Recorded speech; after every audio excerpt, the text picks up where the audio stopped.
Perumbavoor saint Thomas public സ്കൂളിന്റെ ആഭിമുഖ്യത്തിൽ അക്ഷയപാത്രം പദ്ധതി ആരംഭിച്ചു. സിൽവർ ജൂബിലി ആഘോഷത്തിന്റെ ഭാഗമായാണ് ഇത്തരമൊരു പദ്ധതി ആവിഷ്കരിച്ചത്. പെരുമ്പാവൂർ ഇരിങ്ങോൽ സെന്റ് തോമസ് പബ്ലിക് സ്കൂളിൽ സിൽവർ ജൂബിലി ആഘോഷത്തിന്റെ ഭാഗമായി തുടങ്ങിയ അക്ഷയപാത്രം പദ്ധതിയുടെ ഉദ്ഘാടനം വട്ടോളിപ്പടിയിൽ നടന്നു. MLA മനോജ് മൂത്തേനെയും SP ഹാർദിക് മീനയെയും വിദ്യാർത്ഥികൾ സല്യൂട്ട് നൽകി സ്വീകരിച്ചു. സ്കൂൾ പ്രയർ ടീമിന്റെ പ്രാർത്ഥനാ ചടങ്ങുകളോടെ പരിപാടികൾ ആരംഭിച്ചു. MLA മനോജ് മൂത്തേടൻ ഉദ്ഘാടനം നിർവഹിച്ചു. നമ്മുടെ കൂട്ടത്തിൽ ഒരുപാട് സാധാരണക്കാരായിട്ടുള്ള കുട്ടികളുണ്ട്. ഒരുപാട് സാധാരണക്കാരും പാവപ്പെട്ടവരൊക്കെ നമ്മുടെ സമൂഹത്തിലുണ്ട്. അത്തരത്തിലുള്ള എല്ലാവർക്കും ആശ്വാസമാകാൻ, പരസ്പരം ഒരു കൈത്താങ്ങാകാൻ കഴിയുന്ന ഒരു വലിയ മാതൃകാ പ്രവർത്തനമാണ് അക്ഷയപാത്രം കൊണ്ട് നമ്മൾ ലക്ഷ്യം വെക്കുന്നത്. നമുക്കറിയാം, കുട്ടികൾ അവരുടെ വീടുകളിൽ നിന്ന് കൊണ്ടുവരുന്ന ഭക്ഷ്യോൽപ്പന്നങ്ങൾ അത് ഏറ്റവും അർഹതപ്പെട്ട ആളുകളിലേക്ക് തിരികെ കൊടുക്കുന്ന, അങ്ങനെ സാധനങ്ങൾ വരികയും അതപ്പോൾ തന്നെ കൊടുക്കുകയും ചെയ്യുന്ന, അങ്ങനെ കൈമാറ്റം ചെയ്യപ്പെടുകയും ചെയ്യുന്നൊരു വലിയ മഹത്തരമായ ഒരു പ്രവർത്തനമാണ് ഇതിലൂടെ ലക്ഷ്യം വെക്കുന്നത്. കുട്ടികളിൽ ചെറുപ്പത്തിലെ തന്നെ ഒരു ദാനശീലം ഉണ്ടാക്കാൻ കഴിയുന്ന ഏറ്റവും നല്ല പ്രവർത്തനം കൂടിയാണ്. പഠനത്തോടൊപ്പം തന്നെ സാമൂഹ്യമായിട്ടുള്ള പ്രതിബദ്ധതയും കാഴ്ചപ്പാടും ഒക്കെ നമ്മുടെ കുട്ടികളുടെ മനസ്സിൽ ഉണ്ടാക്കിയെടുക്കുക എന്നുള്ളത് പ്രധാനപ്പെട്ട കാര്യം കൂടിയാണ്. നിങ്ങൾക്ക് പരസ്പരം നമ്മുടെ സമൂഹത്തിലുള്ള മറ്റുള്ളവർക്ക് താങ്ങും തണലുമാകാൻ, സഹായമാകാനുള്ള ഒരു പ്രവർത്തനത്തിന്റെ അതിലേക്കുള്ളൊരു ചുവടുവയ്പായിട്ടാണ് അതിനെ കാണേണ്ടത്. School manager father John Puthooran സ്വാഗതം പറഞ്ഞു. സാധുക്കളായ ആൾക്കാർക്ക് എന്തെങ്കിലും പ്രയോജനം കിട്ടണമെന്നുള്ള ഒരു ആഗ്രഹത്തോടു കൂടിയാണ് ഇന്ന് ഇവിടെ അക്ഷയപാത്രം എന്ന ചടങ്ങ് ക്രമീകരിക്കാനിടയാകുന്നത്. ഇത് നമ്മൾ ഉദ്ദേശിക്കുന്നത് ഓരോ ദിവസവും 5-ൽ കുറയാതെയുള്ള സാധുക്കളായ ആൾക്കാർക്ക് ഭക്ഷണ കിറ്റ് വിതരണം ചെയ്യുക എന്നുള്ളതാണ് നമ്മൾ ഉദ്ദേശിച്ചിരിക്കുന്നത്. അത് സ്കൂൾ പ്രവർത്തിക്കുന്ന ദിവസങ്ങളിൽ 11 മണിക്ക് ഇവിടെ വരുന്നവർക്ക് നമ്മളത് സൗജന്യമായി കൊടുക്കും. 5 പേരിൽ കൂടുതൽ വന്നാലും നമ്മളത് പരിഗണിച്ച് വേണ്ടതായ സൗകര്യങ്ങൾ വിതരണം ചെയ്യുവാൻ തക്കവണ്ണം ശ്രദ്ധിക്കുന്നതാണ്. രായമംഗലം പഞ്ചായത്ത് പ്രസിഡന്റ് ബിന്ദു ഗോപാലകൃഷ്ണൻ ചടങ്ങിൽ അധ്യക്ഷത വഹിച്ചു.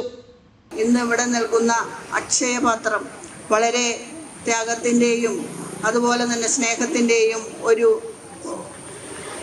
സംഭവമാണ് ഇന്നിവിടെ നടക്കുന്നത്.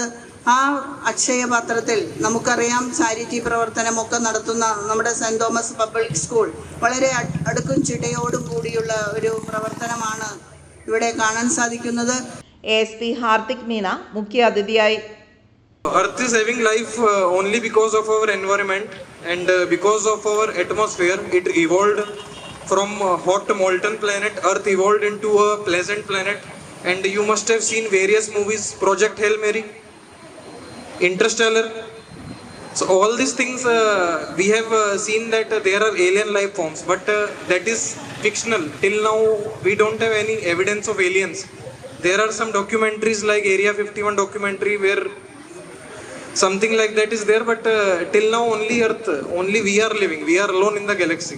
So that is because of environment, and we are quite lucky that we are living in Kerala. We are surrounded with a very good environment.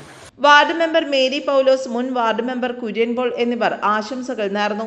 Administrator Anly Ruby, principal Jubiya Treeslet Paul, അധ്യാപകർ, വിദ്യാർത്ഥികൾ തുടങ്ങിയവരും പങ്കെടുത്തു.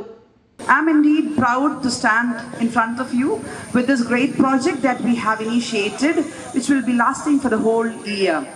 And for this wonderful initiative, I congratulate all the students who are a part of it.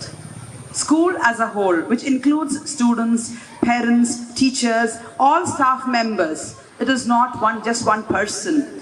It is not only giving away the kit, but passing a message that as we have different parts of our body, we need to take care of each other. A part of a body cannot say to another that you are not important. Every part has its own importance. And taking that good message into us, we have started off a project which we have named as Akshaya Patram. This will be continuing from Monday to Friday except public holidays. We will be giving whatever the students donate, we will be handing it over to the needy people. I thank everyone who has taken this project into our hearts. നിർധനരായവർക്ക് കൈത്താങ്ങാകുക എന്ന ഉദ്ദേശത്തോടു കൂടിയാണ് അക്ഷയപാത്രം പദ്ധതി നടപ്പിലാക്കിയിരിക്കുന്നത്. തിങ്കൾ മുതൽ വെള്ളി വരെ രാവിലെ 11 മണിക്കാണ് വിതരണം. അവധി ദിവസങ്ങളിൽ വിതരണം ഉണ്ടായിരിക്കുന്നതല്ല. 1 വർഷത്തേക്കാണ് ഈ പദ്ധതി നടപ്പിലാക്കുന്നത്. പാവപ്പെട്ടവർക്ക് അരി, പയർ, പരിപ്പ്, കടല തുടങ്ങി ഭക്ഷ്യവിഭവങ്ങൾ ഉൾപ്പെടുന്ന കിറ്റാണ് നൽകുന്നത്. ഒരു നേരത്തെ ആഹാരത്തിനായി ബുദ്ധിമുട്ടുന്നവർക്ക് ആശ്വാസമാകുകയാണ് അക്ഷയപാത്രം പദ്ധതി. News desk, Perumbavoor.